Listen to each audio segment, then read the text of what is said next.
Good evening, my friend. Tonight we'll wander into a world that is both strange and familiar.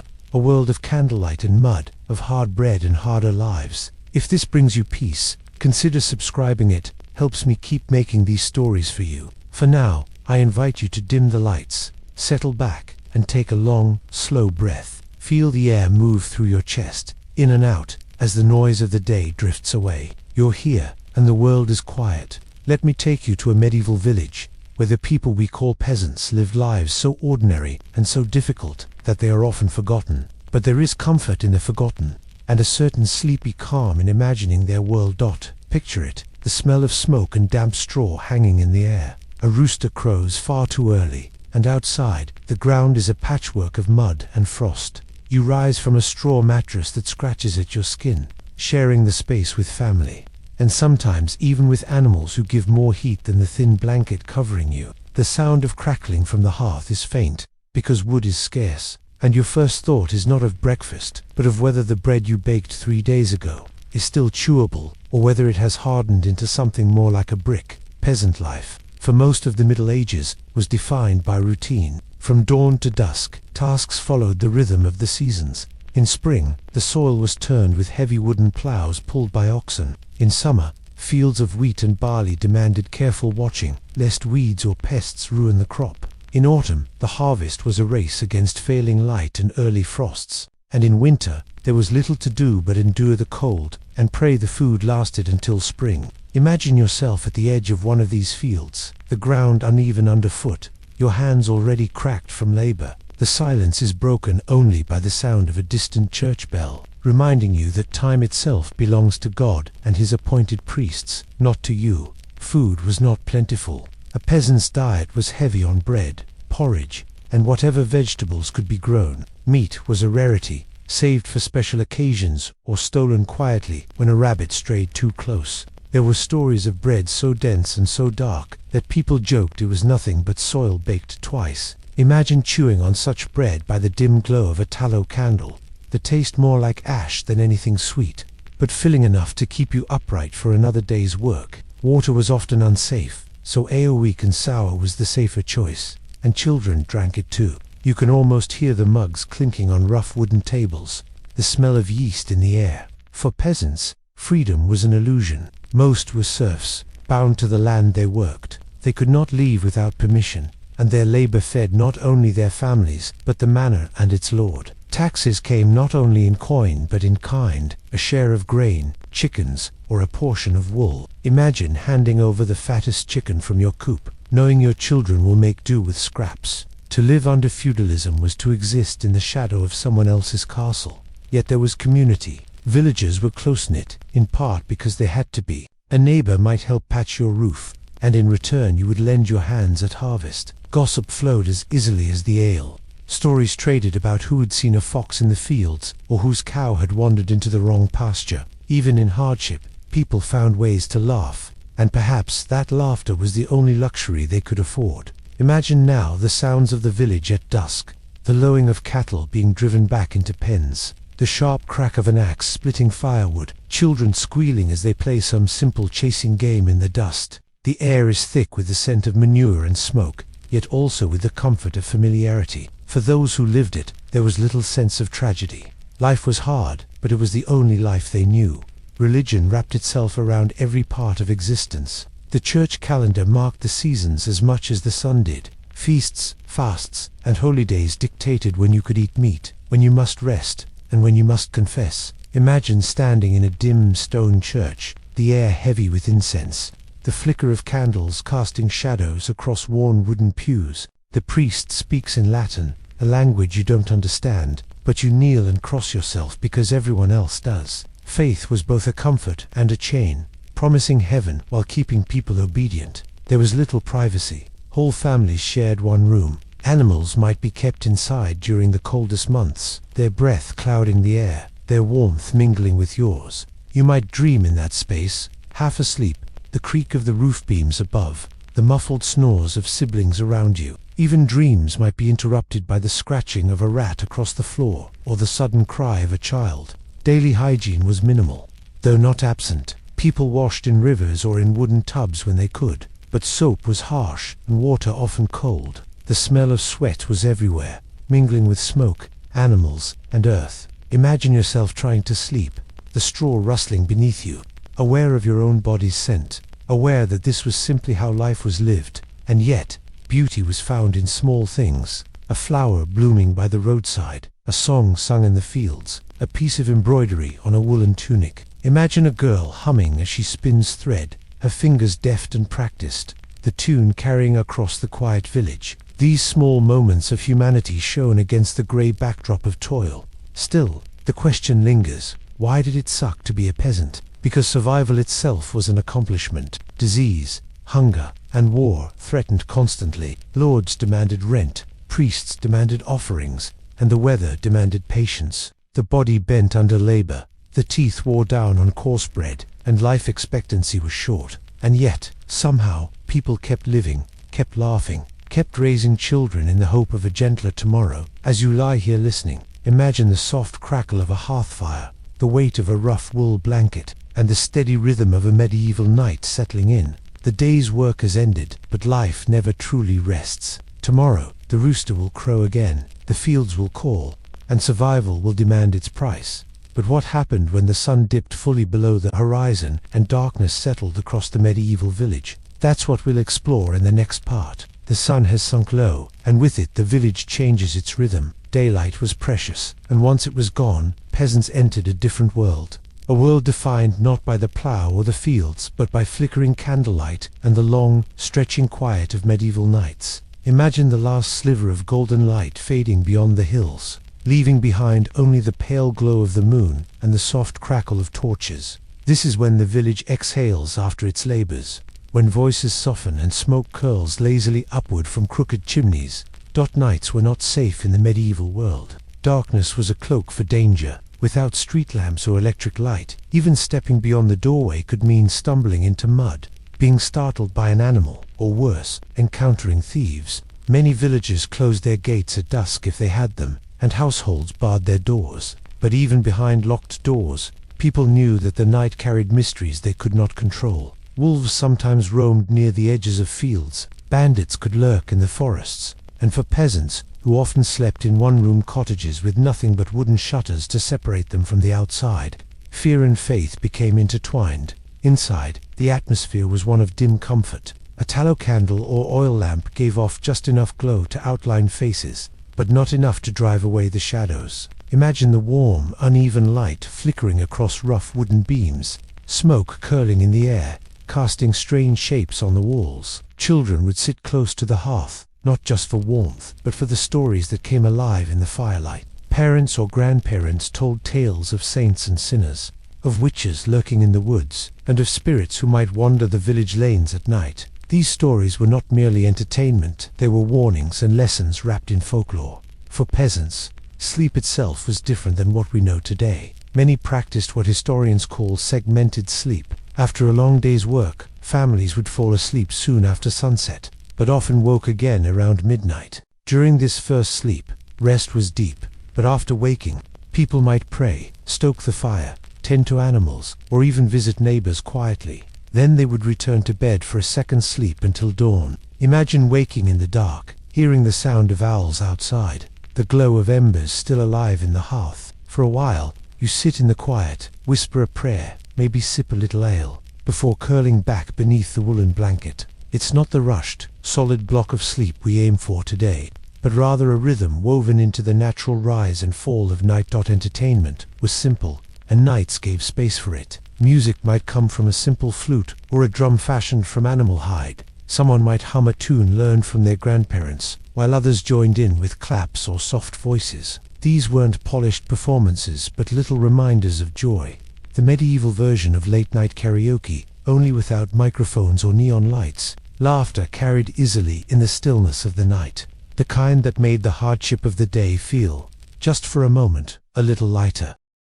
There were also communal gatherings, especially on feast days. After sunset, when work could be set aside, villagers might gather outdoors around a fire to celebrate. Picture a ring of faces illuminated by orange flames, mugs of weak ale being passed around, and the smell of roasting meat wafting into the air. These occasions were rare, but they gave peasants something to look forward to, a chance to break from routine and to feel like part of something larger than the endless demands of the fields. Yet even in these moments, the shadow of authority was never far. Lords and priests kept their grip on the peasantry, and stories shared by the fire often reinforced that power. The devil was said to stalk the night, which is to curse crops, and only the blessing of the church could keep one safe. Imagine kneeling by your bed of straw, whispering prayers not in fear but in routine, the words blending into the sound of wind rattling the shutters. Faith was not just about belief, was survival.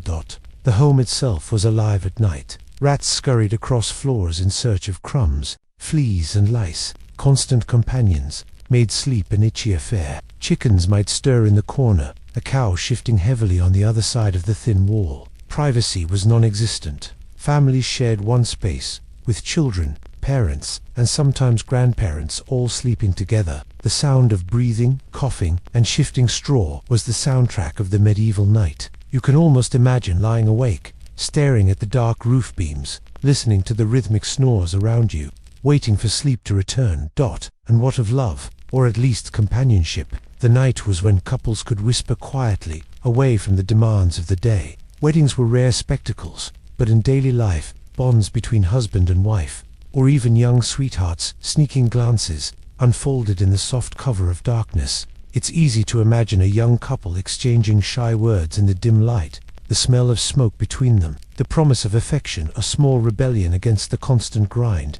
Night also carried superstition. Dreams were believed to hold meaning, messages from beyond. A dream of water might be a warning, a dream of fire, a blessing or a curse, depending on the teller. People would wake from dreams and share them with family, interpreting them in whispers. Imagine waking from a dream of wolves, telling your mother, who shakes her head and mutters a prayer for protection. In this way, the medieval night was a landscape of both reality and imagination, woven together in ways that felt just as real to the people who lived them. And then, slowly, the night would tip back toward morning. A faint grayness at the window, the rooster clearing its throat for another crow, and the promise of another long day. But before that, in those final hours of second sleep, peasants found their deepest rest. Imagine sinking into the last stretch of slumber, the warmth of the family close, the sounds of the outside world muted by darkness. It was a fragile peace, but it was peace nonetheless. The medieval night was not simply the absence of light, it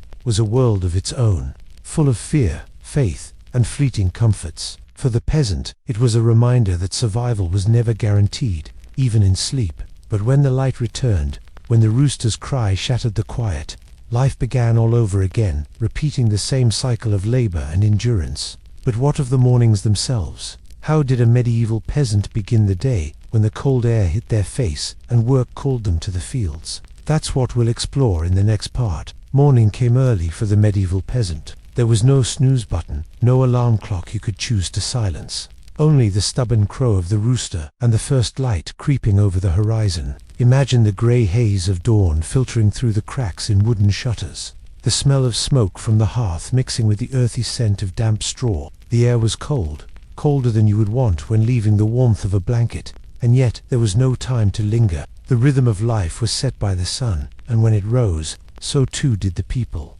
The first task of the morning was often to rekindle the fire. Embers from the night before would be coaxed back to life with kindling, the sound of crackling wood slowly filling the small space. Imagine crouching by the hearth, blowing softly onto glowing coals, your breath visible in the chill air. The fire meant warmth, light, and the possibility of food. Without it, the day began in cold silence. Once the flames were alive, they became the heart of the home again, drawing the family together before they scattered into the fields. Breakfast, if it could be called that, was simple and repetitive. Leftover bread, often hard as stone, might be softened with ale or milk if it was available. Sometimes porridge, made from barley or oats, was eaten quickly before work began. Picture yourself chewing on a crust of bread, the texture rough, small bits of grit left from the grinding stone scratching your teeth. Medieval bread was infamous for wearing down enamel because millstones shed tiny particles of stone into the flour.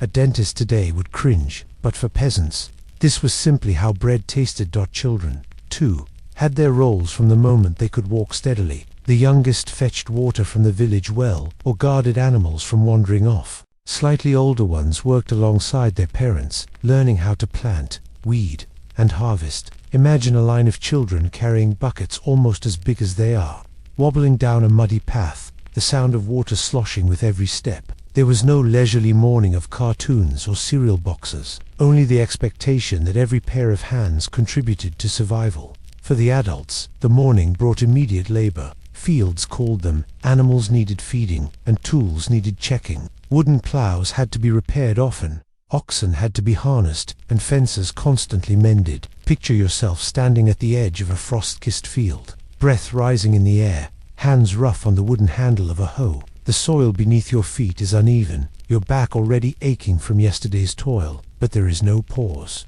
Work waited for no one. Clothing, too, was practical and uncomfortable by our standards. Wool tunics, scratchy against the skin, were worn by men and women alike, often patched many times over. Linen undergarments were a rarity for peasants, often coarse and unwashed for long stretches. Imagine slipping on the same tunic you've worn for months, the faint smell of smoke and sweat clinging to it, the fabric stiff from repeated exposure to the elements. Boots or shoes were simple leather, if he had them, or sometimes just wooden clogs. Many peasants worked barefoot in the warmer months, their feet hardened by the soil. Mornings were also the time when the Lord's demands became most visible. A portion of the day's labor might not even belong to the peasant, but to the manor. Fields designated as the Lord's domain had to be plowed and harvested before peasants could tend to their own strips of land. Imagine being summoned by the manor steward, his voice stern as he reminds you of your duties. You may have hungry children at home, but first,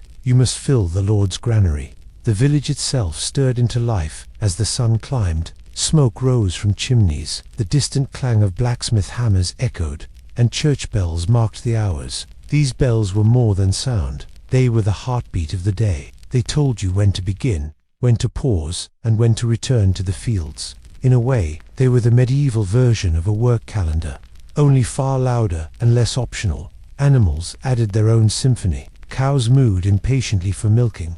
Pigs rooted noisily in the dirt. Chickens scattered about with their frantic clucking. Imagine the combined sounds of lowing, bleating, and clucking, filling the village like an unruly orchestra. Caring for animals was not just a duty but survival. A single lost cow could mean less milk for the year, fewer calves, and less cheese or butter to stretch through winter. Every task, no matter how small, was tied to whether your family survived the season.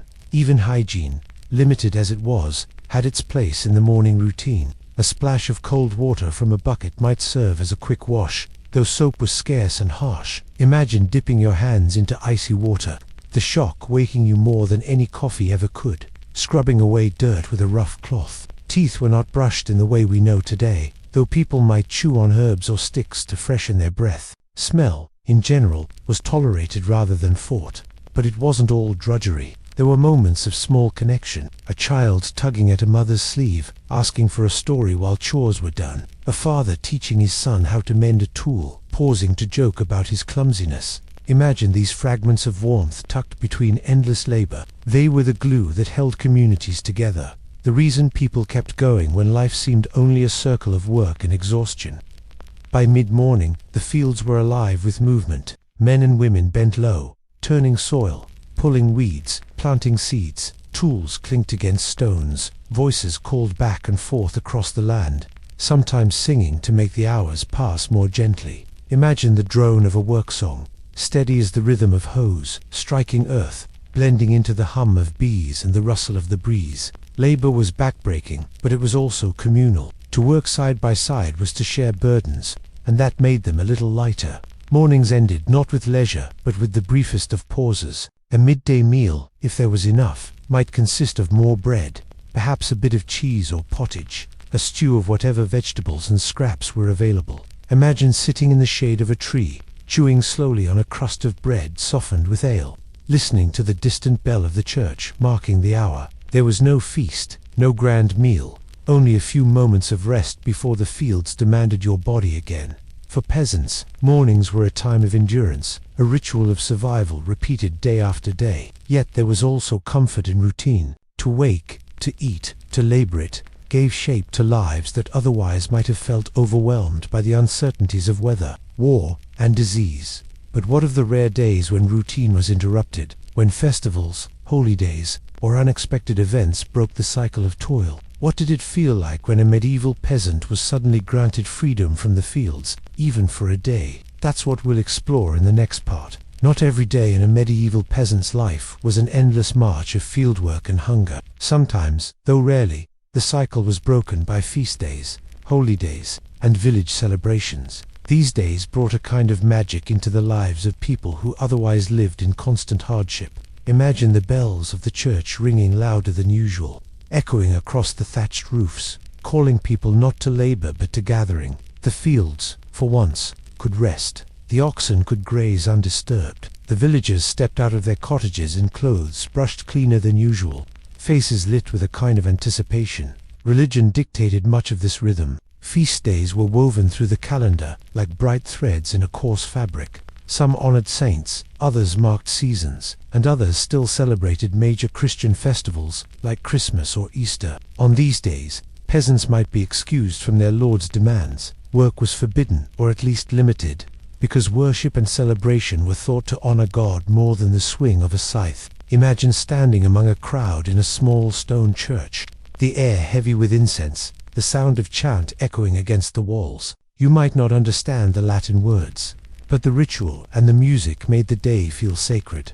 After the service, the mood often shifted. Feast days could transform villages into places of laughter and noise. Imagine the square filled with people, music playing from simple instruments, pipes, drums, and fiddles, while children darted between adults, giggling. Farmers shared mugs of ale, women prepared stews or roasted meats if they had them, and everyone enjoyed the rare sense of relief from toil. For a peasant, this might be the only time of year when you tasted more than bread and pottage. Imagine tearing into a piece of roasted pork, the juices dripping down your fingers, the flavor rich and indulgent after months of thin broth and hard crusts. Games and entertainment filled the hours. Men might wrestle or test their strength in contests of lifting stones or racing. Women sometimes joined in dances, circles of people spinning together to the rhythm of a drum. Even the lord of the manor might host tournaments nearby, though peasants mostly watched rather than competed. Imagine standing at the edge of a field, craning your neck to see knights in gleaming armor, charging at one another with lances. It must have felt like watching a movie on the biggest screen imaginable, dangerous, thrilling, but also distant, because you knew your own life would never look like theirs. Fairs were another highlight. Though rarer, these brought merchants into the village or nearby town, carrying goods that peasants rarely saw. Imagine walking among stalls filled with bright fabrics, salted fish from the coast, spices from distant lands, or simple trinkets like combs and knives. You might not have coins to buy much, but the sight itself was a feast for the eyes. Children marveled at toys carved from wood, while adults bargained for tools that might make their daily labor easier. The fair was more than commerce. It was a glimpse into a bigger world, proof that life stretched beyond your own muddy fields. These gatherings also carried a social weight. Courtship often blossomed at festivals. Young men and women, usually busy with work, finally had a chance to talk, to dance, to notice each other without a hoe or bucket in hand. Imagine a young woman catching the eye of a man across the circle of a dance, both laughing as they stumble through the steps. In a world where marriage was as much about survival as romance, these moments gave space for affection to grow. But even in celebration, the inequalities of medieval life were visible. While peasants feasted, their lords feasted grander. Inside the manor, tables groaned under roasted meats, spiced wines, and sweet pastries. Imagine a peasant child peering in through the cracks of the manor's great hall, watching nobles dressed in fine fabrics laugh and eat with abandon. The contrast was stark, a reminder that joy for peasants was always a smaller, more fragile thing. Still, even crumbs of celebration mattered when daily life was so harsh. And then there were the darker festivities, the carnivals where order turned upside down. In some villages, lord of misruled traditions allowed peasants to mock authority for a day, dressing as priests or lords and poking fun at their betters. Imagine the thrill of putting on a paper crown, pretending to order your neighbors about, laughter erupting as people playfully disobeyed. These moments of reversal gave relief, a way to release the tensions of inequality without truly threatening the system. Drinking was common on feast days, and ale flowed more freely than usual. With it came laughter, songs, and sometimes fights. Imagine the warm haze of weak ale filling your head as you sit by a fire, listening to someone belt out a ballad they can't quite remember all the words to. Or perhaps imagine two men shoving each other after one too many mugs, their argument about whose cow produced more milk suddenly feeling very important. These were the small dramas of medieval life, soon forgotten, but part of the messy humanity of it all. For children, feast days were unforgettable. They could run freely, eat better than usual, and hear stories told with more flair than the tired evenings allowed. Imagine a child sitting at the feet of a traveling storyteller, eyes wide as he weaves a tale of dragons, knights, and saints. The child doesn't know whether it's true, but in the glow of the fire and the rhythm of the storyteller's voice, truth hardly matters. And as the day faded into night, the sense of togetherness lingered. People might return to their cottages, tired but happier, stomachs fuller, minds lighter. The cycle of labor would return tomorrow, but tonight there was music still echoing in the ears, the taste of meat still on the tongue, the warmth of ale still in the belly. For peasants, these days were not just holidays, they were lifelines, little reminders that joy was possible even in a world of endless toil. Imagine lying down after such a day, the straw mattress feeling a little softer, the night air a little warmer, dreams touched with laughter instead of worry. The memory of music and dancing hovers as you drift to sleep, a rare sweetness to carry into the coming week of labor. But what about the times when life was not lifted by feast days, but crushed by the weight of hardship, by famine, by disease, by hunger that refused to let go? That's what we'll explore in the next part. The medieval peasant's life might occasionally brighten with feast days and moments of celebration, but just as often it was shadowed by famine and disease. Hardship was not an exception, but an expectation, always waiting just beyond the horizon. Imagine a year when the rains come too early or too late, when the fields remain stubborn and dry, or when pests sweep through the crops, leaving only shriveled stalks behind. For a peasant family who lived harvest to harvest, such a failure was devastating. Food scarcity was a constant fear. The diet of bread, porridge and vegetables was meager in the best of times. And when harvests failed, even that became uncertain. Imagine standing in a field where the wheat should be tall and golden, but instead it lies blackened from mold or shriveled from drought. The labor of an entire season wasted, leaving little to store for the winter. Grain reserves in the village bins would run low, and bread would be stretched thinner, each loaf baked smaller, each bite more precious. Some people joked that bread was so dark it seemed baked straight from soil. But in a famine year, the joke lost its humor. Hunger does strange things to a community. Villagers would search for substitutes, boiling nettles or mixing sawdust into flour to make it stretch further. Imagine chewing on bread so coarse that it cuts your mouth, the bitterness of weeds barely masking the taste of desperation. Children cried at night from hunger pangs, and parents had little to give. In some chronicles, it was recorded that peasants boiled animal hides into soup, scraping every last bit of nutrition from whatever could be found.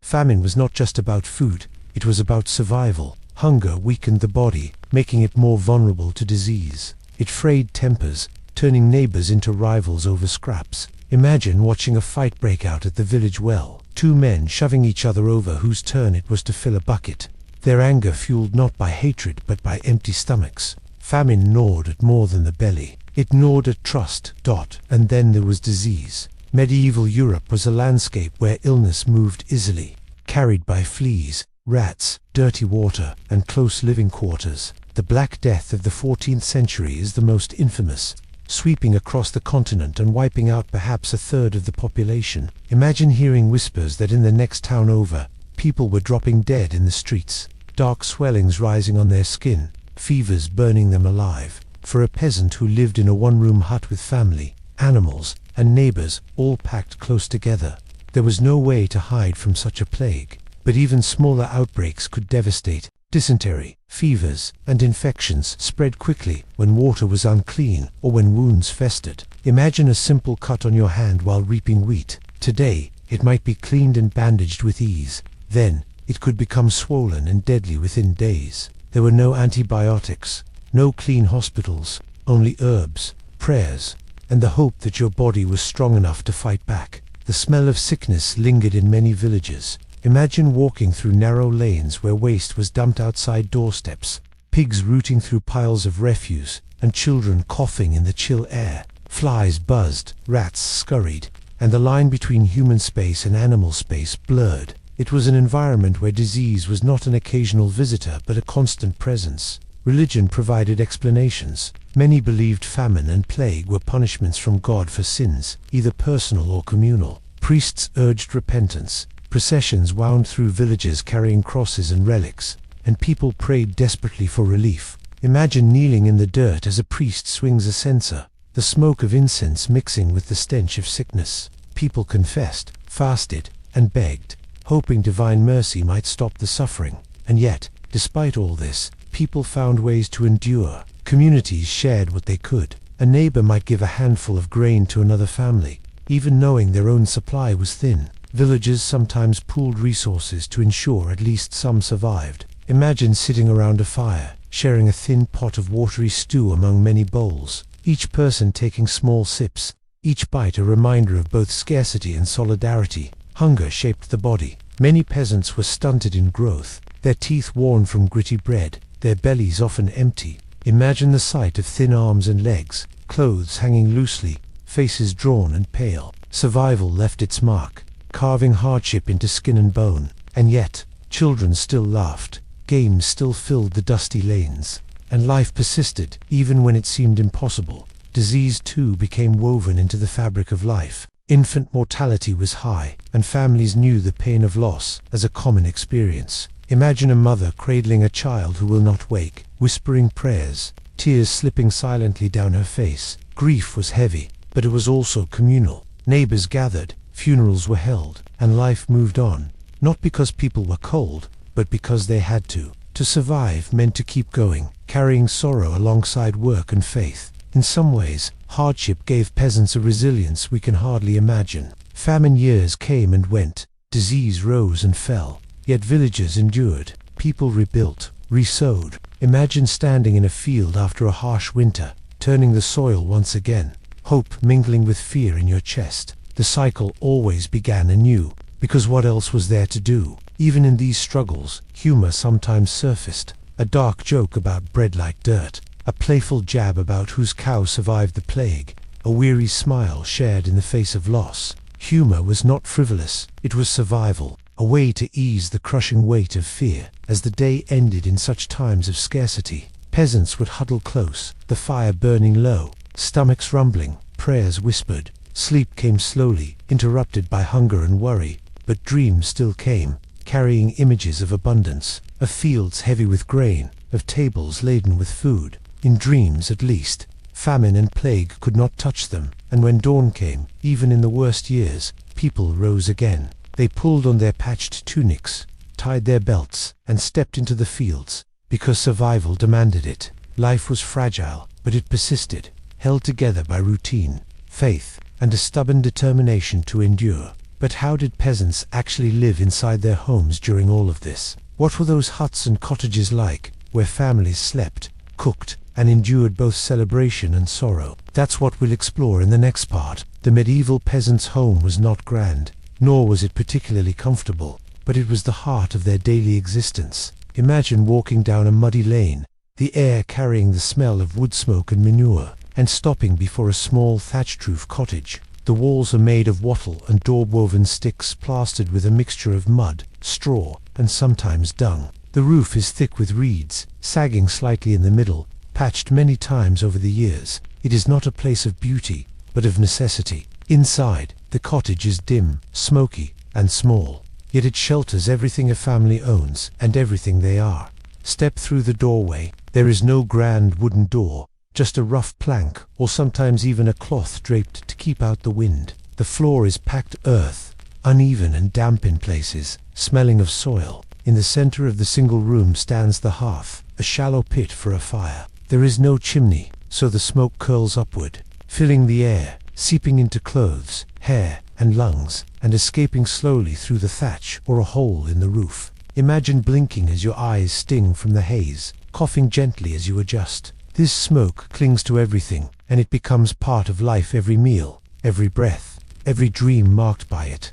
Furniture is sparse, a rough wooden bench along one wall, a low table in the center, maybe a stool or two if the family is fortunate. Beds are little more than piles of straw covered with a rough woolen blanket, shared by several family members at once. Imagine lying down on such a bed, feeling the straw prick at your skin, hearing the rustle each time you shift, and hoping the fleas don't bite too much tonight. Privacy doesn't exist, children. Parents and sometimes even grandparents all sleep side by side, their snores and whispers filling the night air.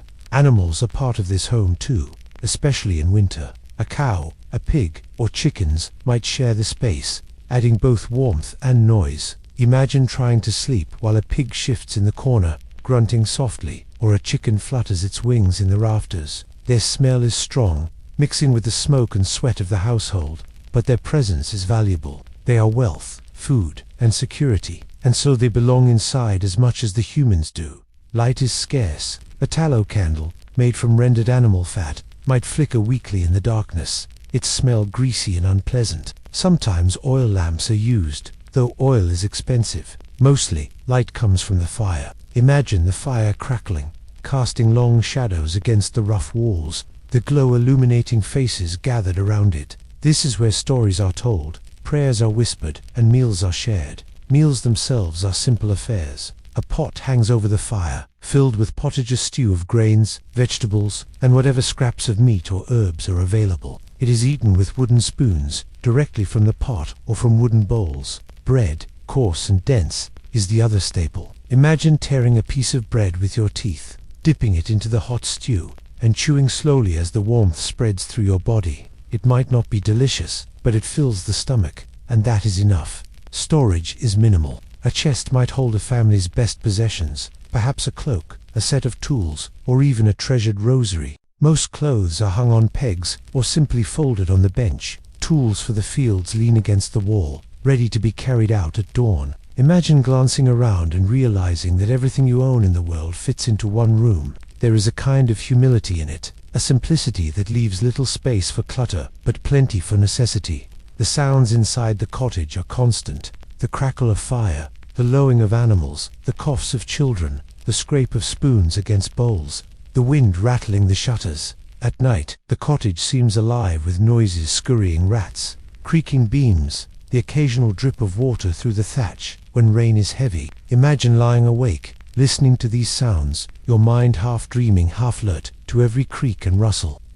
Clothing too was kept within these walls. Woolen tunics hung heavy and scratchy, patched many times. Cloaks were prized for warmth, especially during cold winters when the wind cut through the thatch. Imagine pulling a cloak around your shoulders, the fabric coarse but comforting, smelling faintly of smoke and lanolin. Shoes, if owned, were simple leather or wooden clogs, kept carefully because they were hard to replace. The home was also the site of life's most personal moments. Births took place on straw beds, with midwives helping as best they could. Deaths occurred here too, with the body laid out before being carried to the churchyard. Imagine the same walls witnessing both a newborn's first cries and an elder's final breath. The cycle of life contained entirely within a space no larger than a modern living room.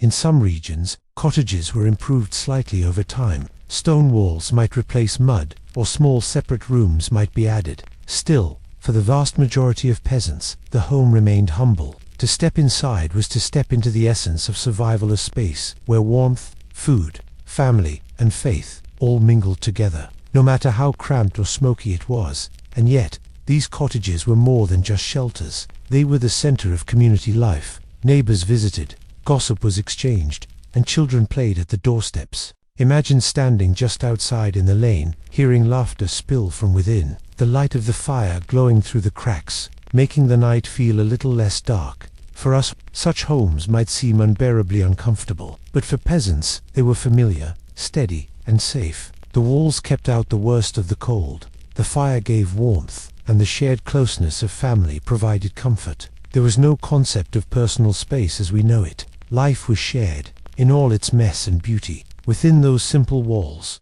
Picture yourself curling up on a straw mattress at the end of a long day, the sound of a cow shifting nearby, the smell of smoke in the air, the faint crackle of embers fading. It is not luxurious, but it is home, the space that holds your exhaustion, your laughter, your grief, and your hope. But beyond the cottage walls, life also demanded work that never truly ended. What did peasants actually do in their fields and workshops? And how did they sustain the manor and themselves day after day? That's what we'll explore in the next part. Step outside the smoky cottage, and the air shifts. The fields stretch before you, a patchwork of brown and green strips, divided by hedges, ditches, and worn footpaths. This is the heart of a peasant's labor, the reason for sore backs, blistered hands, and lives lived close to the soil. Imagine the crunch of frost beneath your feet in early spring, or the heavy heat of midsummer as you lean on a wooden hoe, sweat dripping down your brow. The rhythm of a peasant's existence was tied so tightly to these fields that the land itself seemed to own the people as much as they owned it.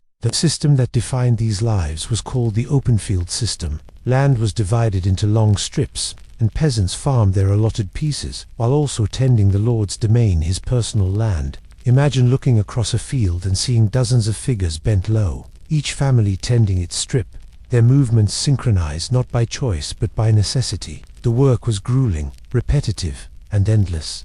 But without it, there would be no bread, no life. Plowing was one of the hardest tasks. Wooden plows, tipped with iron if fortune smiled, were dragged by oxen through the stubborn earth. The soil clumped, roots snagged, and rocks jarred the plow, sending shocks through the arms of the man guiding it. Imagine gripping the handle, your whole body straining to keep it straight as the oxen heave forward, your boots sinking into the mud. It was a slow, exhausting process, often done in biting wind or pouring rain. Yet without it, there would be no harvest. Sowing came next. Seeds were scattered by hand, thrown in wide arcs across the turned soil. Imagine the rhythmic motion of your arm, casting handfuls of barley or wheat, hoping they'd take root. Too shallow, and birds would eat them. Too deep, and they would not grow. The margin between survival and failure lay in these small, simple actions. Children followed behind, sometimes shouting or clapping to scare away birds already eyeing their meal.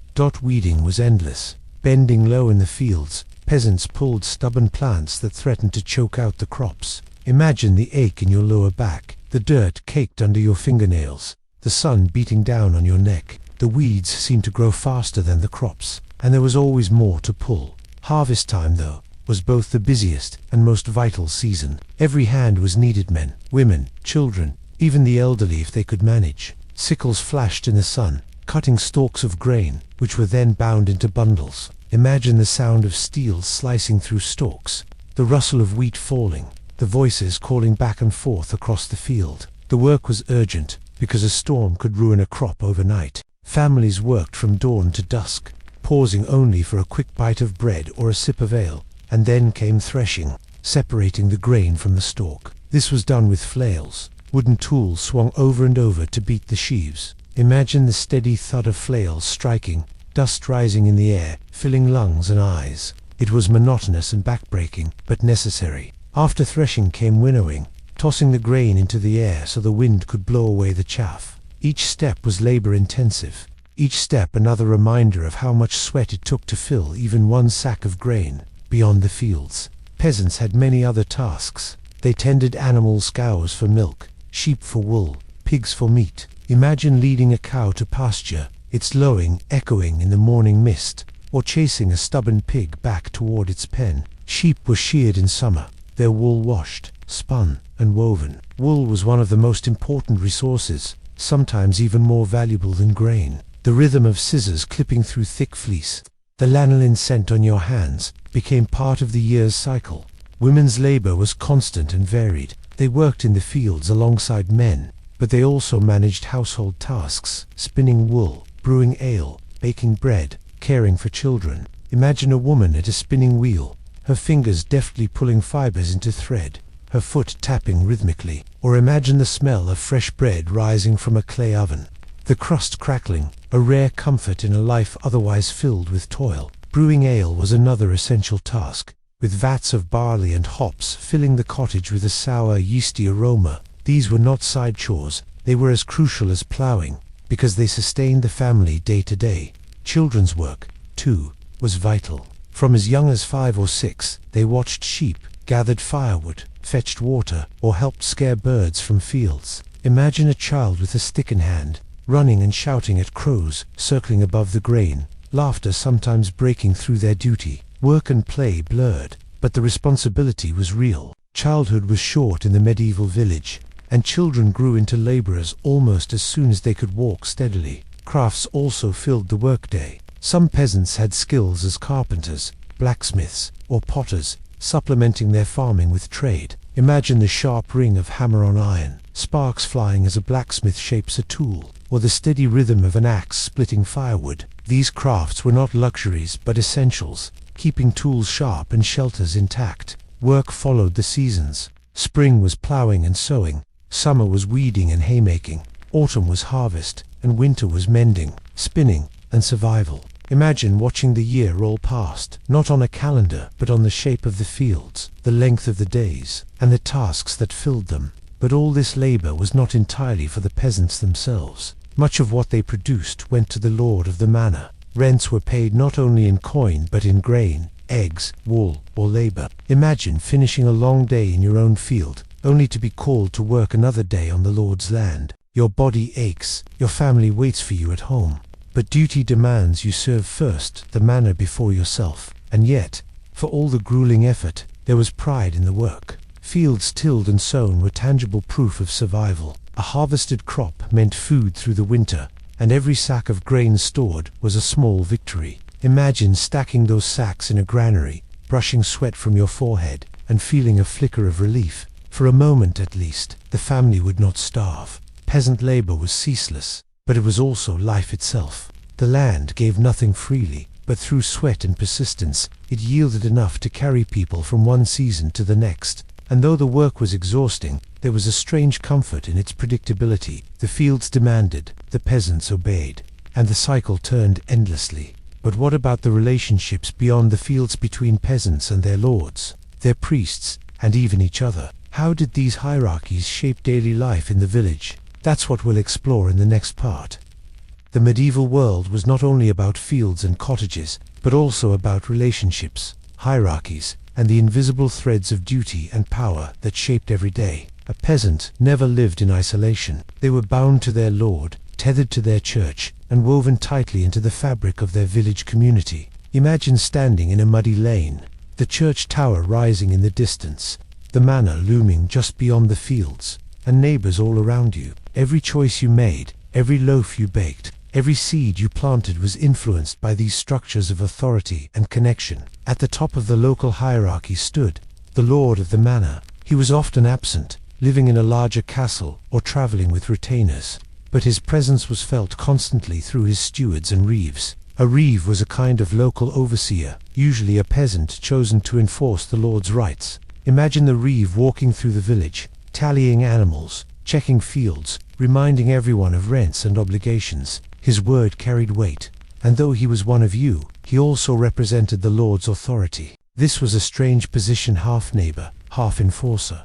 The peasants were bound by feudal obligations. They owed the lord labor on his domain land, rent for the strips they farmed, and various dues, sometimes even strange ones like a fee to use the lord's oven or to gather wood from his forest. Imagine carrying a sack of grain to the manor as rent, feeling the sting of resentment as you hand it over, knowing your own children's bellies will be emptier because of it. Yet refusal wasn't an option. The system was rigid, and stepping out of line could bring punishment, even eviction. But the lord wasn't only a taker. In theory, he was also a protector. If bandits threatened, or if war swept through, peasants looked to the manor for defense. Imagine hearing rumors of raiders on the road, and watching the lord's men ride out, armor gleaming, swords at their sides. It must have been both reassuring and alienating, a reminder that power meant safety. But safety belonged to someone else. The church was another pillar of power, perhaps even greater than the manor. Every week, peasants attended mass, kneeling on wooden benches,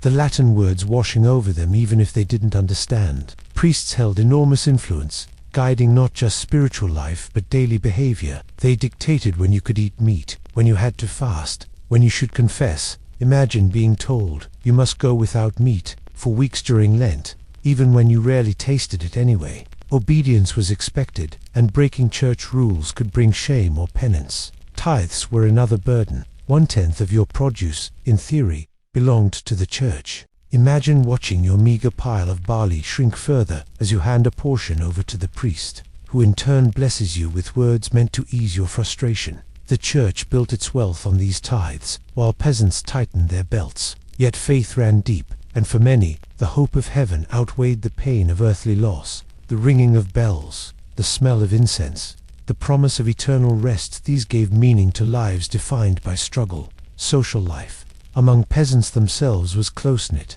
Villages were small, often no more than a few dozen families, and everyone knew everyone else's business. Gossip was constant about who shirked their duties, whose cow wandered into the wrong field, whose daughter was walking with whose son. Imagine sitting by the well, filling your bucket, while neighbors trade stories about last night's argument at the alehouse. These conversations were the medieval version of social media feeds, fast, sharp, and often exaggerated. There was cooperation. Harvests required communal effort, and villagers often helped each other mend roofs, herd animals, or gather firewood. Imagine standing shoulder to shoulder with neighbors in the fields, cutting grain together, your movements synchronized by necessity. That sense of solidarity was survival. Alone, no peasant family could endure. Together, they had a chance, but quarrels could divide as much as they united. Disputes over land boundaries, grazing rights or debts, sometimes boiled over. Local courts, often held by the manor, heard these cases. Imagine being summoned before the manor court, standing nervously as the steward reads out your offense, your neighbors watching from the crowd. Justice was simple, often involving fines, restitution, or public shame. It wasn't always fair, but it kept the fragile balance of village life. Festivals and gatherings smoothed over these tensions. As we saw earlier, feast days brought music, dancing, and a rare sense of freedom. Weddings were also important social events, often involving the entire community. Imagine a wedding in a village square, garlands of flowers draped across doorways, musicians playing as people danced in circles. Food and drink flowed more freely than usual, and laughter carried into the night. For a moment, hardship was forgotten, and the bonds of community grew stronger. Within families, hierarchies also ruled. The head of the household, usually the father, made decisions, though women carried immense responsibility. Mothers managed children, animals, and often the household's small finances. Imagine a mother standing by the hearth, stirring a pot of pottage with one hand, while cradling a child in the other, her eyes scanning the doorway to check whether her eldest had returned from the fields. Authority and care blended together in ways that rarely made it into official records but defined daily life.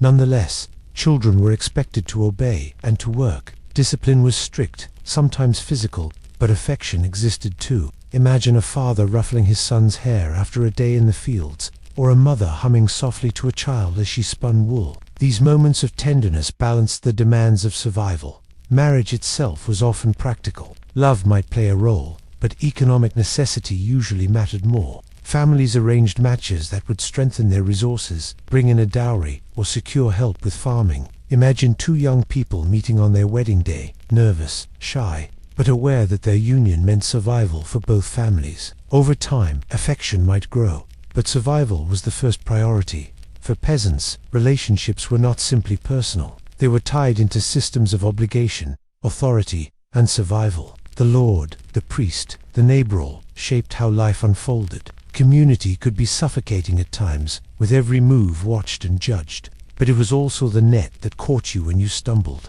Alone, you could not endure. Together, you had a chance. Imagine drifting to sleep after such a day.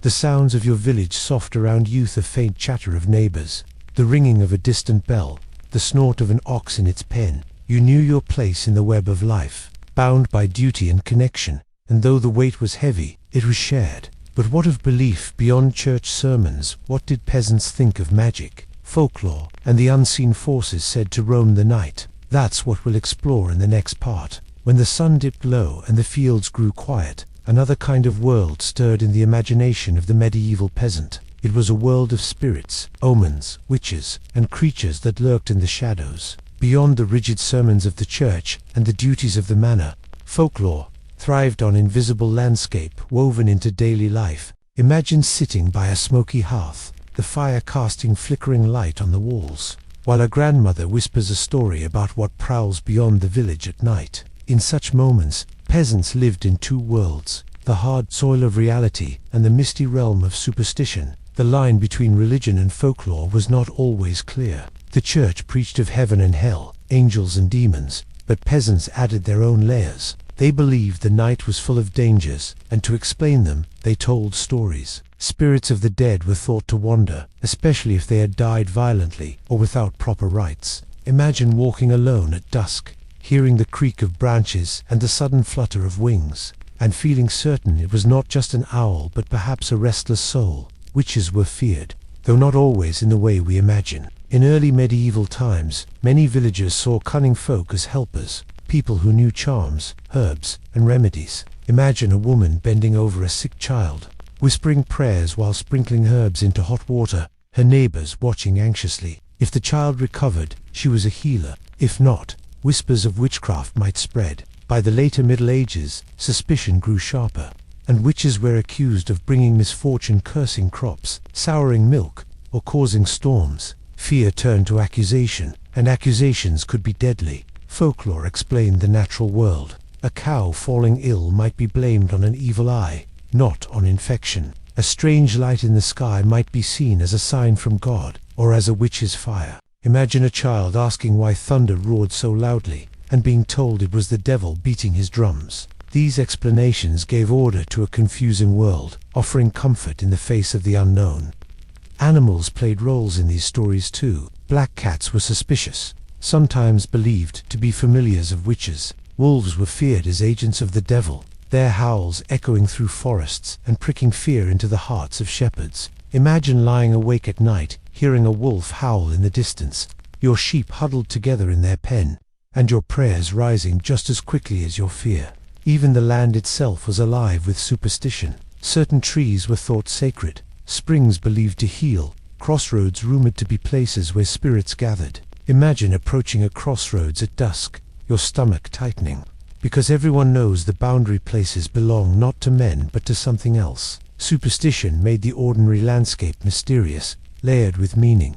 Dreams, too, carried weight. A dream of fire might signal fortune, a dream of water could foretell death, and a dream of teeth falling out might mean sickness. Imagine waking from such a dream, breathless, and rushing to tell your family, who nod solemnly and suggest lighting a candle in the church. Even sleep was not free from the realm of signs and omens.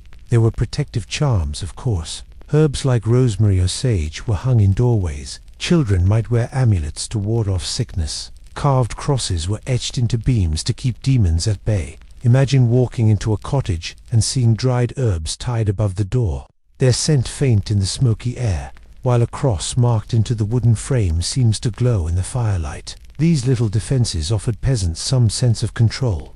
Not all stories were fearful. Folklore also offered wonder. Tales of fairies, though often dangerous, carried fascination. In some places, people left out small offerings of bread or milk to keep them content. Imagine a child carefully setting a crust of bread near the edge of the forest, eyes wide with hope and fear, believing unseen eyes were watching. To peasants, the unseen world was as real as the soil beneath their feet. Superstition even shaped daily work. Planting might be delayed until a certain moon phase, or sheep sheared only after a blessing. Imagine a group of villagers standing in a field at night, watching the moon, deciding if tomorrow is the right time to sow. It gave rhythm not only to the seasons, but also to the imagination.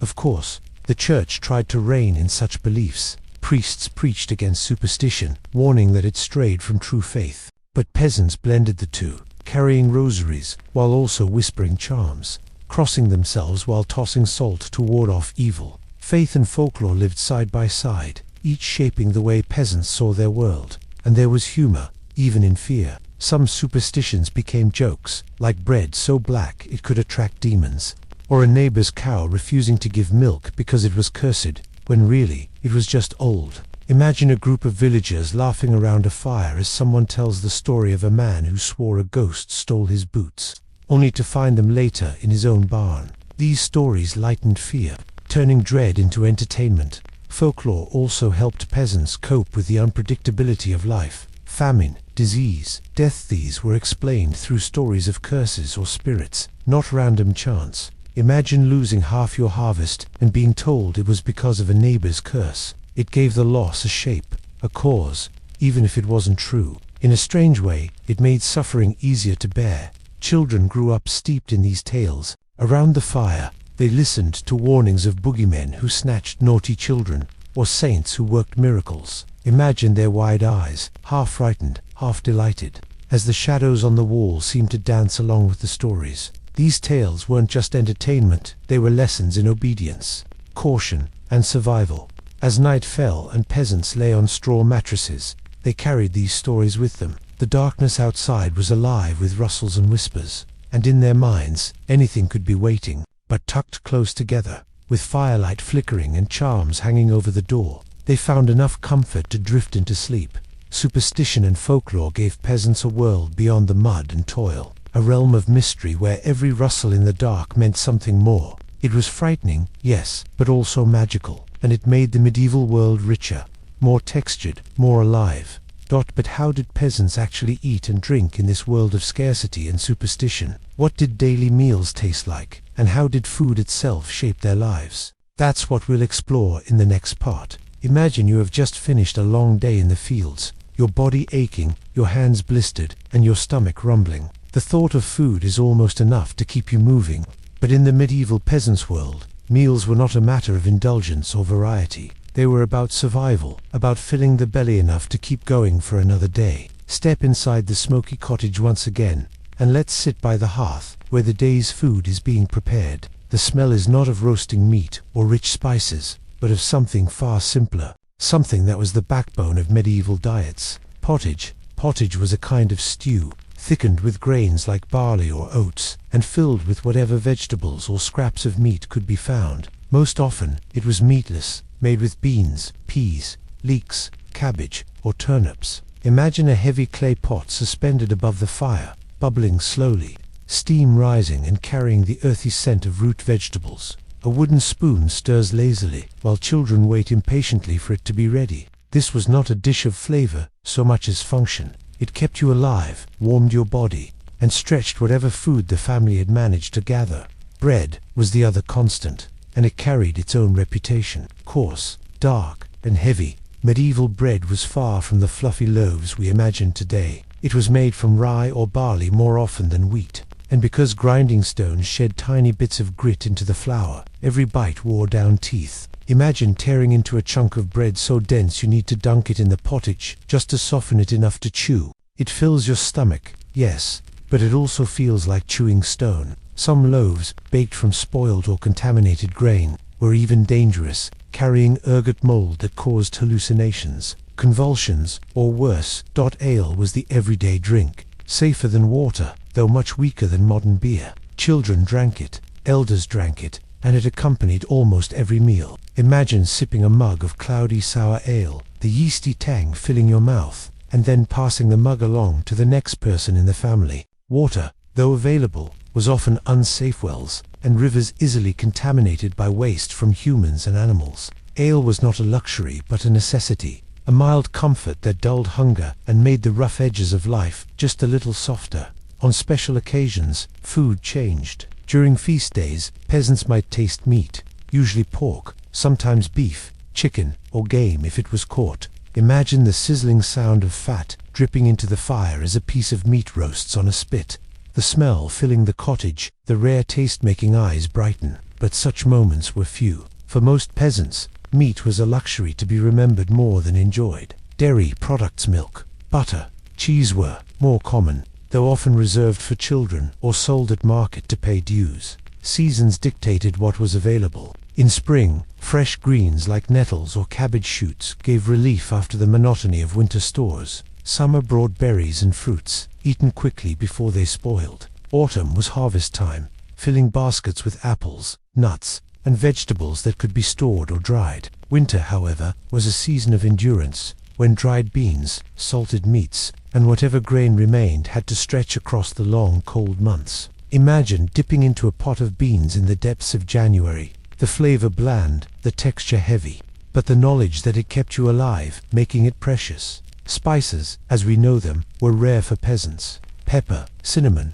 cloves, these belonged to nobles, imported at great cost. For the poor, flavor came from herbs grown in gardens, parsley, sage, garlic, mustard seeds. Imagine sprinkling chopped garlic into the pottage, the smell sharp and comforting, transforming the stew from dull to delicious in its own modest way. Even the smallest addition of herbs made a difference, a flicker of brightness in otherwise muted meals. Markets sometimes offered variety, though money was scarce. Fish, dried or salted, could be bought, and on church-mandated fast days when meat was forbidden, fish became a substitute. Imagine standing at a market stall, the smell of salted herrings strong in the air, coins clinking nervously in your hand as you decide whether to buy food for today or save for tomorrow. Such choices were constant, balancing hunger against survival. The act of eating itself was communal. Families gathered around the hearth, sharing from a common pot, using wooden spoons or even their hands. Plates were often just flat pieces of bread called trenchers, which soaked up juices and were then eaten or, if too soggy, tossed to animals. Imagine sitting with your family, dipping bread into stew, chewing slowly, conversation soft and sparse, because food was not something to savor, but something to endure. Hunger was an ever-present guest. Even on days when food was available, the portions were small. Imagine lying down at night with a stomach half full, the taste of bread still in your mouth, but the ache of hunger lingering. For peasants, the line between being fed and being hungry was thin, and often crossed without warning. Still, there were moments of joy around food. Harvest celebrations meant fresh bread, apples, and sometimes pies. Children might sneak berries from hedgerows, their mouths stained purple, laughter bubbling despite the fear of being caught. Imagine a child sitting under a tree, cheeks full of stolen fruit, eyes sparkling with delight. These moments of sweetness were treasured, remembered long after the berries themselves were gone. Food was more than sustenance, it was identity. To eat dark bread marked you as poor. To eat fine white wheat bread marked you as wealthy. To drink weak ale was ordinary. To sip wine was noble. Imagine glancing toward the manor and knowing the Lord's table was piled with roasted meats and sugared pastries, while you chewed on crusts and cabbage. The gap was visible at every meal, a reminder of the divide between classes. And yet, for peasants, food carried meaning beyond its taste. It represented survival, resilience, and community. To share a meal, however meager, was to affirm life in the face of scarcity. Imagine sitting by the hearth with your family, bowls empty, spoons set aside, the fire crackling low, and feeling not abundance, but enough. Enough to last until tomorrow, enough to wake and work again. But what of the rare times when food and survival weren't the only focus? What did peasants do for play, leisure, and recreation in their hard, endless lives? That's what we'll explore in the next part. For all the hardship of medieval peasant life, there were still moments when the fields could rest and the tools could be set aside. Leisure, though scarce, did exist, and it carried a sweetness precisely because it was rare. Imagine the stillness of a Sunday afternoon when work in the fields was forbidden, or the relief of a feast day when the entire village set aside its toil. These pauses gave peasants a chance to play, to laugh, to tell stories, and to remember they were human beings, not just hands bound to the soil. Games were a part of leisure, simple and often rough. Children chased one another through the muddy lanes, inventing games with stones or sticks. Imagine a group of children kicking a leather ball stuffed with rags, shouting and laughing as they run, the game resembling something like the ancestor of soccer. Adults played too, though their games were more competitive. Wrestling was common, with men grappling in the village square, the crowd cheering, wagers whispered on who might win. Imagine two men circling each other, faces red, clothes smeared with dirt, while neighbors clap and call encouragement, the tension broken by bursts of laughter. Music was another delight. Peasants had few instruments: flutes carved from wood, drums made of stretched hide, fiddles strung with gut, they made the most of them. Imagine a circle forming around a fiddler, his bow dancing across the strings, feet stamping to the rhythm, voices rising in song. The music was not polished, but it was lively, filling the smoky night air with joy. People danced in simple patterns, holding hands, spinning in circles until they stumbled, dizzy and laughing. Storytelling was perhaps the most beloved form of leisure. With no books, no printed pages for peasants to read, stories traveled by word of mouth. Around the fire, elders told tales of saints, of local heroes, of supernatural creatures that lurked in the forest. Imagine sitting in the warm glow of the hearth, listening to a voice weave a story about a knight who slew a dragon, or a farmer who outwitted the devil. Children listened wide-eyed, clutching their blankets, while adults smiled knowingly at tales they had heard 100 times. Storytelling was entertainment, but also tradition, carrying wisdom and warnings across generations. Fairs and festivals brought even more variety. Jugglers, acrobats, and traveling minstrels sometimes passed through villages, dazzling peasants with skills they had never seen before. Imagine the astonishment of watching a man juggle knives in the village square, the crowd gasping and clapping, or a minstrel singing of battles and romances in faraway lands. These spectacles were rare, but they expanded horizons, giving peasants glimpses of a world beyond their muddy lanes. Holidays added their own flavor. On May Day, villagers celebrated spring with flowers, dances, and games. Imagine a tall maypole set in the ground, ribbons streaming from the top, as young men and women dance around it, weaving patterns with laughter. Harvest festivals brought music and ale, a moment to celebrate survival before the harsh winter began. In winter, when nights were long and fields lay dormant, stories and games filled the dark hours. These rituals gave rhythm to leisure, making it feel tied to the cycle of the seasons. Just as labor was, alehouses were central to adult leisure. These were not pubs as we know them, but small, smoky rooms in cottages where ale was brewed and sold. Imagine stepping inside, the air thick with laughter and smoke, mugs of weak ale clinking on rough tables. Men gathered here to talk, to complain about the Lord, to share gossip, and to relax after long days. Sometimes songs broke out, bawdy and rowdy, echoing off the wooden walls. Arguments too were common, fueled by drink, but they usually ended in laughter or a shove rather than bloodshed. Sport, in its roughest sense, also entertained peasants. Early forms of football were played, often involving entire villages and far fewer rules than modern games. Imagine dozens of people chasing a ball across fields and streams, shoving, tackling, laughing, and occasionally limping away with bruises. It was chaotic, exhausting, and exhilarating. Hunting and fishing, though often restricted by law, were also part of leisure when peasants could get away with it. Poaching a rabbit or catching fish in a stream was both sport and survival. Leisure was not just about play, it was also about companionship. Courtship often unfolded during these rare moments of freedom. Imagine a young couple walking together after a dance, their conversation shy, their steps lingering. For peasants who worked constantly, leisure was when romance could bloom. Even if marriages were often arranged, these quiet walks, stolen glances, and shared songs gave a touch of sweetness to hard lives. Even the simplest acts could feel like leisure. Sitting outside in summer, watching children play, carving wood into small toys or tools, singing softly while spinning wool. These weren't separate from work so much as lighter parts of the same rhythm. Imagine a man whittling a wooden spoon by the fire, his knife moving slowly, his mind at ease after a day of labor. Leisure was not always loud or festive. Sometimes it was simply the absence of urgency. Religion, too, played a role in leisure. Church festivals were both holy and celebratory, blending prayer with community joy.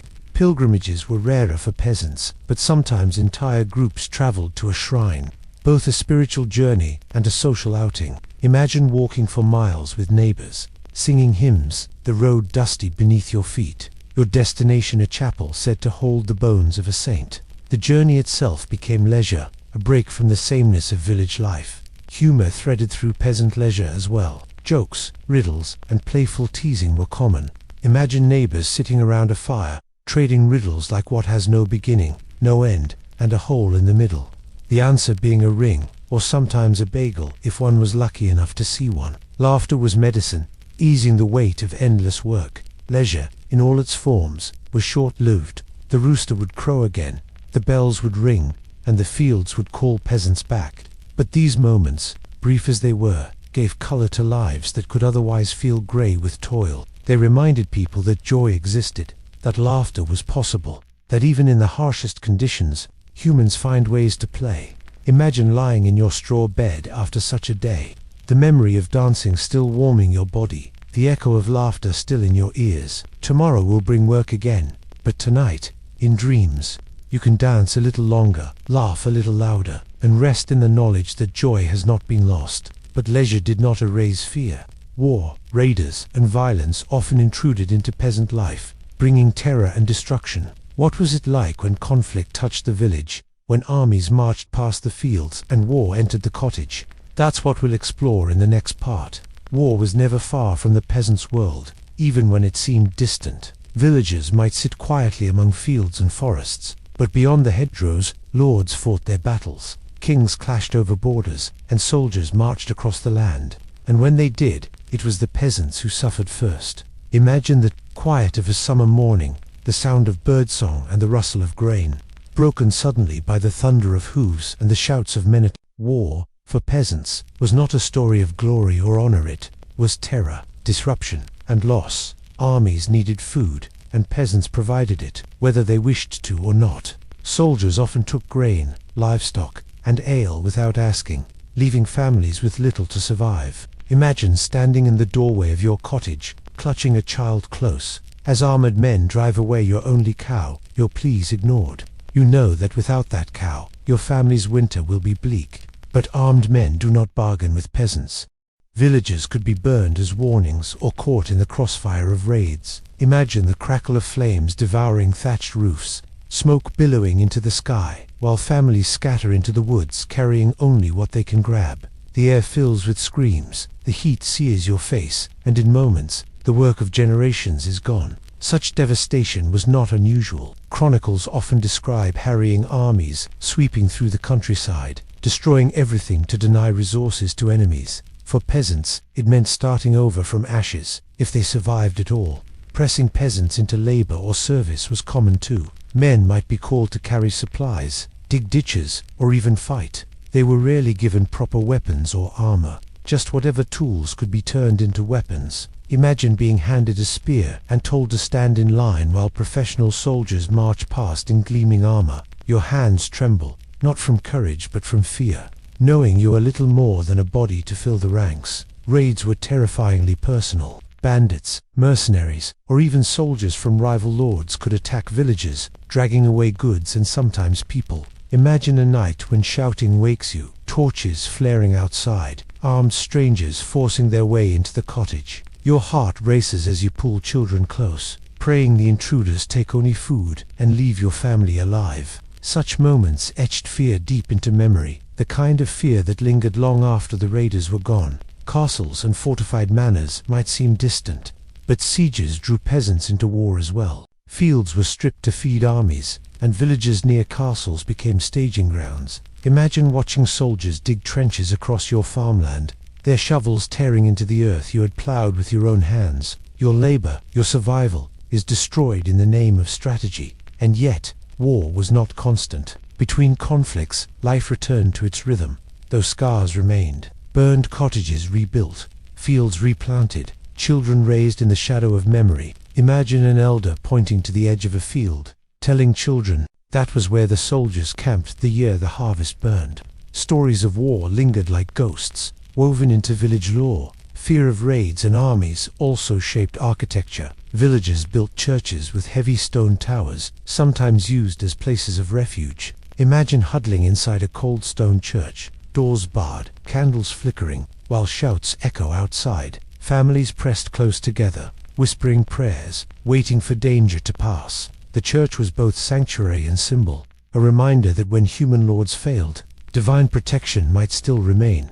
Taxes and levies weighed heavily during wartime. Lords demanded more grain, more animals, more labor to fund campaigns. Imagine a reeve knocking on your door, demanding chickens to feed soldiers, his expression apologetic but firm. You hand them over, anger simmering, because refusal means punishment. War took from peasants even when the fighting never reached their village. Children were not spared the weight of conflict. They saw fathers marched away, mothers weeping, and sometimes returned to fields that had been trampled or stolen. Imagine a child chasing after a soldier, shouting for him to bring back their cow, their small voice lost in the clamor. War robbed innocence as easily as it robbed grain. And yet, peasants adapted. They learned to hide food in secret pits, to herd animals into forests before soldiers arrived, to listen for the distant sounds of hooves and horns as warnings. Imagine a family burying sacks of grain in the woods at night, the moonlight silvering the trees,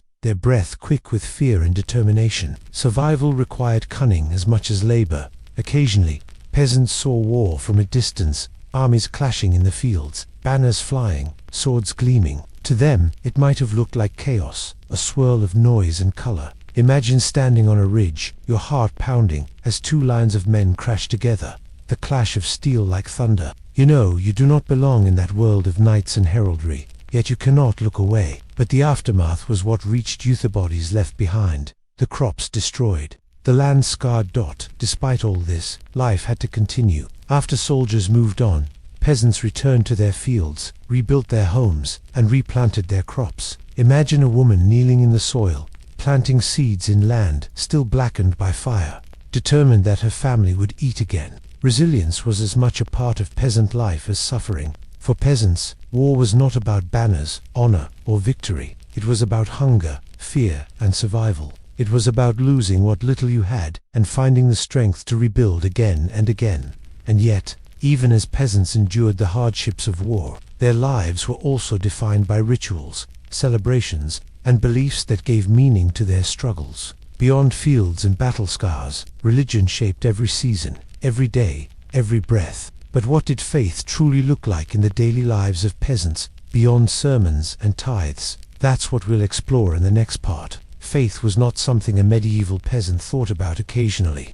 It was the thread woven through every single part of their life. From the moment the church bells tolled at dawn to the final prayers whispered before sleep, religion shaped their time, their behavior, and even their hopes. Imagine standing in a small stone church on a chilly morning, your breath visible in the cold air, the smell of incense lingering in the air, while a priest chants words in Latin you do not understand. You don't need to know the language. The ritual itself is enough. It tells you where you stand in the universe. It offers a promise that suffering has meaning, and it binds your whole community together under one belief. The calendar itself was sacred. Every week had its rhythm marked by Sunday Mass, a pause in labor to honor God.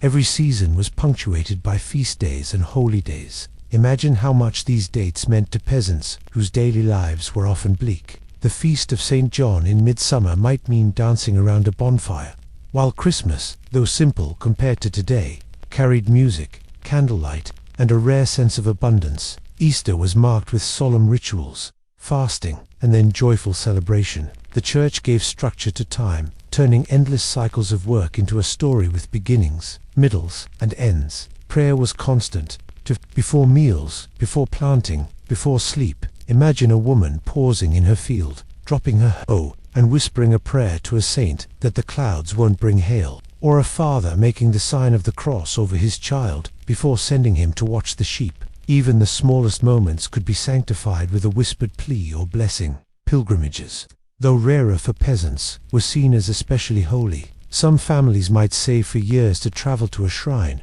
walking for miles, carrying little more than bread and faith. Imagine trudging along a dusty road with dozens of others, your feet sore, your heart light with the hope of forgiveness or healing. Arriving at a shrine, perhaps one said to hold the relic of a saint, you kneel in awe, touching the cold stone, believing that in this act your soul is cleaner, your suffering lighter. Death was a constant companion, and religion was its interpreter. The church taught of heaven and hell, purgatory and salvation, so every act on earth was tied to eternity. Imagine a funeral procession winding through a village, the bell tolling slowly, the body wrapped in a simple shroud. The priest sprinkles holy water, chants prayers, and the grave is filled. The family weeps, but also hopes, because the church promises that obedience and faith may open the gates of heaven. For peasants who knew life was fragile, this hope was everything.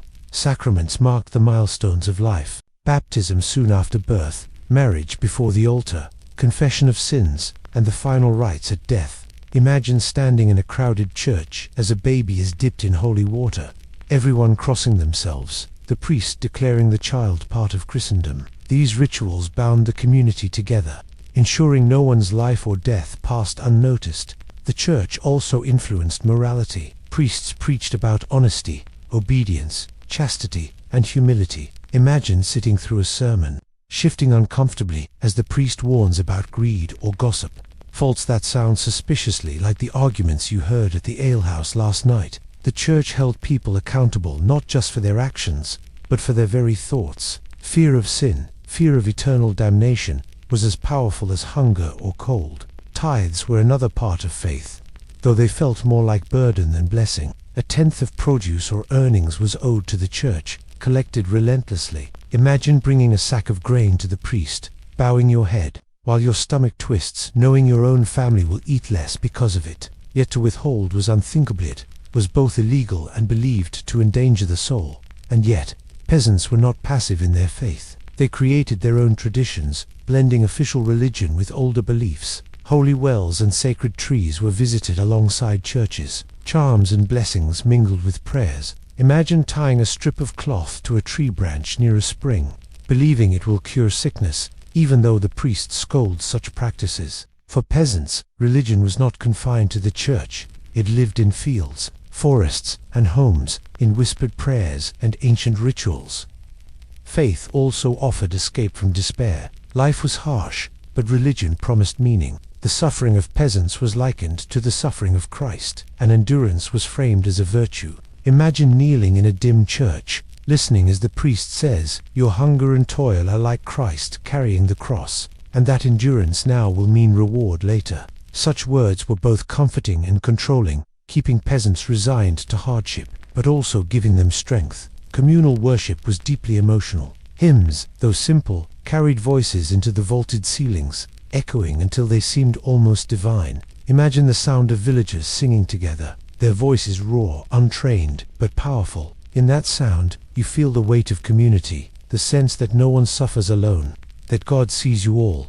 And yet, religion could be a source of fear as well as comfort. Tales of hellfire, demons, and eternal torment filled sermons, painting vivid pictures of punishment for sin. Imagine lying awake at night, remembering the priest's words about the flames of hell, your heart racing as you wonder whether your confession was thorough enough, whether God truly forgave your anger at your neighbor. For peasants, the afterlife was not abstract, it was a looming certainty. Despite this, faith gave peasants a way to endure. It made suffering meaningful, bound communities together, and promised hope beyond the grave. The church might take tithes and enforce obedience, but it also gave comfort, ritual, and a sense of belonging in a vast, uncertain world. Imagine drifting into sleep with the sound of church bells faint in the distance, your hands still folded from evening prayer, the flicker of the fire casting shadows that seem almost holy. Religion did not erase the struggles of life, but it made them bearable, and it gave peasants the strength to rise again each morning. But faith alone could not keep the body alive. What happened when sickness struck not just one household but an entire village, when plague rolled across the land like a storm? That's what we'll explore in the next part. Imagine the village on a quiet morning. Smoke curls gently from the cottages, children chase chickens in the lane, and the rhythm of daily life seems steady. But then, one cough becomes two, one fever spreads to another, and the fragile balance unravels. For peasants, disease was an ever-present shadow, striking without warning and leaving devastation in its wake. It was not only the infamous Black Death that haunted them, though that plague scarred Europe forever, but also the constant churn of smallpox, dysentery, fevers, and infections that carried people away in their prime. The Black Death remains the most terrifying example. In the mid-14th century, the plague swept across the continent, killing millions. Imagine the fear of seeing neighbors covered in dark swellings, fever burning them, breath rattling in their throats. The disease spread quickly, carried by fleas on rats. Yet to peasants, it seemed like divine punishment. Villages emptied overnight, families locked themselves indoors, doors barred, fires left untended. Imagine walking down a lane once full of voices, now silent, shutters closed. The only sound the distant tolling of a church bell marking yet another death. For those who lived through it, the memory never faded. Imagine lying awake at night decades later, remembering the smell of burning incense carried through streets filled with carts of bodies, priests chanting prayers for the dead. Survivors rebuilt their villages, but they carried grief in their bones. Entire families were erased, leaving fields untended, homes abandoned, and churches filled with prayers of desperation. But even in years without plague, disease was a constant companion. Dysentery, often caused by dirty water, swept through villages, leaving children weak and families grieving. Imagine fetching water from a well, unaware that waste from animals and people seeped into it, the invisible danger already waiting. Within days, fever and sickness spread through your household, and there was little to be done but pray. Injuries, too often, led to death. A small cut from a sickle, untreated, could fester. Imagine your hands swelling painfully after a nick in the field, the wound hot, red streaks crawling up your arm. Without medicine as we know it, infection could kill as surely as any war. Remedies existed, of course, herbs, poultices, charms, but they were uncertain, sometimes helpful, sometimes not. Peasants relied on a mix of practical cures and faith. A healer might recommend garlic or honey for wounds, chamomile for fevers, or willow bark for pain. Imagine sitting by the hearth as your mother spreads a paste of herbs across your swollen arm, her face calm but her eyes betraying worry. Alongside these remedies, prayers were whispered, saints invoked, and charms hung over the bed. Healing was as much about hope as it was about herbs. Midwives played a crucial role in villages. They guided births, treated illnesses, and offered advice. Imagine a woman kneeling beside a new mother, wrapping the baby in cloth, whispering both prayers and comfort. Her hands steady, though the air is filled with fear. Midwives carried knowledge passed down through generations, blending folklore with practical skill. Two peasants, they were both respected and sometimes feared, because knowledge could be mistaken for magic. When disease swept through, the community's response was collective. Families cared for one another, neighbors helped bury the dead, and priests performed last rites tirelessly. Imagine the churchyard filling with fresh graves, the soil freshly turned, families kneeling in mourning. Death was not an abstraction, it was part of the village, shaping daily life as surely as harvests and seasons. Superstition intertwined with sickness. Some believed illness came from evil spirits, curses, or the alignment of the stars. Imagine villagers gathering outside the church, whispering that the sickness must have been caused by a neighbor's curse, suspicion rising as fear spread. Others thought miasma, bad air, was the cause, leading them to carry herbs, flowers, or vinegar-soaked cloths against their faces. The sweet smell of lavender or rosemary was believed to drive away pestilence, even if it only masked the stench of death. Children were especially vulnerable. Imagine the heartbreak of a mother holding her feverish child, rocking gently while whispering lullabies, knowing there was little she could do. Infant mortality was high, and many families lost multiple children before they reached adulthood. Grief was heavy, but it was also common, woven into the rhythm of life. And yet, resilience persisted. Villages struck by plague or fever rebuilt, fields replanted, cottages repaired. Imagine a village where half the families have been lost, but the survivors gather at dawn to sow seeds, their movements slow but determined. Life had to continue, because stopping meant certain death. Survival was as much about courage as about health. Some peasants saw opportunity in loss. After the Black Death, labor became scarce, and surviving peasants sometimes demanded better terms from their lords. Imagine a man standing taller as he tells the reeve that he will not work for the old wages, that his labor is worth more now. Disease destroyed, but it also shifted the balance of power, giving peasants a voice, however briefly, in a system that had long silenced them. Death rituals gave comfort. Funerals were community events, with prayers, candles, and processions. Imagine carrying a loved one to the churchyard, the bell tolling solemnly, the priests sprinkling holy water. Though grief was sharp, there was solace in ritual, in believing that the soul was carried to heaven. Religion gave peasants the strength to endure repeated losses, offering hope beyond the grave. Imagine lying down at night in a smoky cottage, your stomach aching with hunger, your body weary, and wondering if the cough in your chest will ease by morning, or if it will worsen. Such fears were common, yet so too were prayers. The rhythm of life continued, waking, working, eating, sleeping, even as death circled. For peasants, disease was not extraordinary, it was ordinary. It was the backdrop of life, shaping how people thought, prayed, and loved. It taught them to live in the moment, to find joy in small things, to cling to faith and community. Every laugh, every dance, every loaf of bread shared was precious precisely because it could be taken away so easily. And so, the story of the medieval peasant is one of both fragility and strength. They lived in constant tension between life and death, scarcity and survival. And yet, through faith, community, and endurance, they carried on. But what do we make of all this today? How can we look back on the lives of peasants, with all their hardship and resilience, and reflect on what it means for us now. That's what we'll explore in the final part. And now we reach the quiet end of our journey through the world of the medieval peasant. We've walked the muddy lanes, sat by the smoky hearths, worked in the endless fields, and shared in the rare moments of joy that broke through the hardship.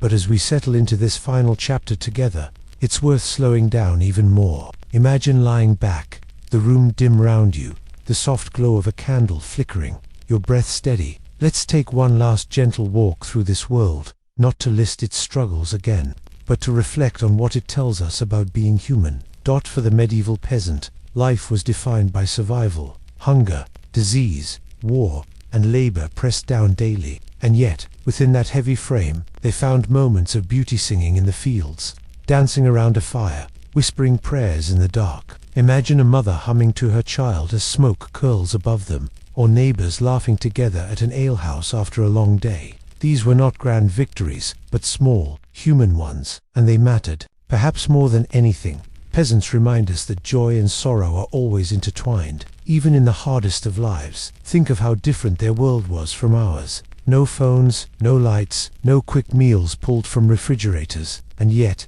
some of their worries feel familiar. Food, security, community, health, these are still the pillars of life today. The difference is that we've built systems to shield us from the extremes they endured. When we feel tired from work or stressed by daily routines, it can be humbling to remember those who rose before dawn, worked until dusk, and faced each day without certainty of survival. And yet, here is the strange comfort: they did survive, at least long enough to raise families, to laugh with friends, to plant seeds that would feed them tomorrow. Their resilience made our present possible. The bloodlines of countless peasants stretch invisibly to us. Each of us carries a fragment of their endurance in our very bones. It's also a reminder of perspective. Imagine again the coarse bread, hard and dark, the pottage bubbling slowly with little flavor, the endless repetition of the same meal. Compare that to the variety at our fingertips today. Or think of a smoky, cramped cottage where 10 people shared one room.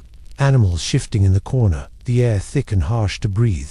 Then glance at your own room now, lit softly, warm, private. The past casts our present in a new light, reminding us how extraordinary the ordinary comforts of our own lives really are. But peasants also show us the universals of humanity. They loved, they feared, they hoped, they dreamed. They looked up at the same moon we see today. They told stories to their children.